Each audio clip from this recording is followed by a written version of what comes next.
सत बिस्मिल्ला के वो आए बहरहाल साकू ये भी थोड़ा जिहा दुख थींदा है कंहिं कंहिं वेले कि असां ॿहूं को जाते हैं दोस्तों को कि यार तुसां आओ ये सराकी काज है इंदे किते असां इकट्ठे थियूं और ये तक सारी ताकत नज़र ना आसी ना खास तौर पंजाबी इस्टेबलिशमेंट को तो वो तक मेरे ख्याल गाल ही सुनना गवारा नहीं करेंगे।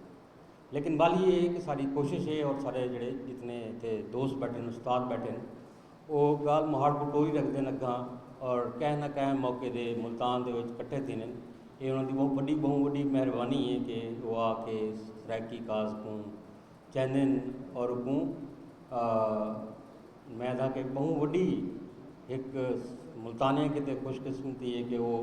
नाल नाल टुरते हैं सारे नाल और सब कुछ सिखाते भी हैं। गालियाँ ढेर सारी थी गई मैं बस ये दो त्रै गालियाँ करना चाहता खास तौर बजट के हवाले नाल एक अजकल एक सोशल मीडिया से एक पोस्ट चलती पई है कि पंजाब दे विच 10 अरब के जड़े हैं वो वेड़ियाँ तो बकरे मार दिते गए यानी को दिता गई है लेकिन उनकी सफाई के उत्ते 30 अरब रुपये खर्च कर दिते यानी मेरे को समझ नहीं आती सकूँ कि 10 अरब के अगर वच्छे लेले कुठन पंजाब ने उनको मारा है तो उनकी सफाई के उत्ते 30 अरब रुपये खर्च थी गए एक बहुत वड्डी अजीब जी मनतक है। और इनके उत्ते अस देखूँ कि सारे ई वसों के कदा भी सफाई के इतने मिसाइल कोई नहीं क्योंकि अस सफाई पसंद है और असा अपने गलियां को अपने वसेब को साफ सुथरा रखने हैं और जितना भी गंद आता है ये किदू आता है पंजाब को आता है वो शायद पानी की शक्ल भी वो लोड लेने फैक्ट्रियों का पानी और सारे को आता दरियावां के नहर के भी ये बजट की एलोकेशन करना ये अजीब जी गाल है। बई ये गल है कि पानी के वाल नाल मेरे को सारे घर के बाहरों एक नहर बहती है हुण भी बहती है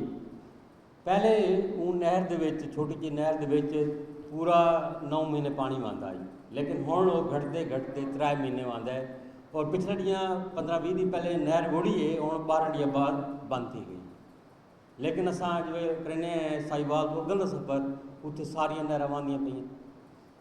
ये देखो कि साकू पंजाब जोड़ा है लतड़ेंदा भी है लेकिन साकू पता नहीं लगता अस आते हैं कि जो चेंज है ये ऐसा ऐसा आता भी है लेकिन ऐसा देखूँ नज़र पाऊँ अपने इर्द गिर्द चेंज जोड़ा है ये बहुत जल्दी आया है और अगर अस इनके खिलाफ एक सियासी स्ट्रगल या सियासी जदोजहद ना की तो मेरे ख्याल है ये जी परेशानी है सारे किते जी मुसीबत ने वधियां वैसन और इंदे नाल नाल जिवें दोस्तों ने गाल की है वाघा साहब ने भी गाल की है गाड़ी साहब ने भी गाल की है कि इन्हां मसलों के उत्ते साकू बलोचां दे नाल सिंधियां दे नाल रल मिल के ये जदोजहद करनी पौसी पंजाब के खिलाफ और इवें ही कि मैं ज़्यादा चाहता क्योंकि भुख भी लगी बैठी उसी बहुत सारे दोस्तों को और पानी का भी इतना मुल्तान दोस्तों ने कोई खास बंदोबस्त नहीं किया उन्हें कितने मैं अपनी तरफों मुल्तानी होने के नाते मैं माजरत खां हाँ कि वो एक शेर है कि साढ़े इलाके के एक शायर हैं उन्होंने लिखा ही कि रोज़ी का बूटा लैंदा गरीब है फसलों की ढेरी सजेंदा गरीब है पंजाबी मालिक सड़ींदा है मनतक अजीब है। बहुत बहुत शुक्रिया। मीर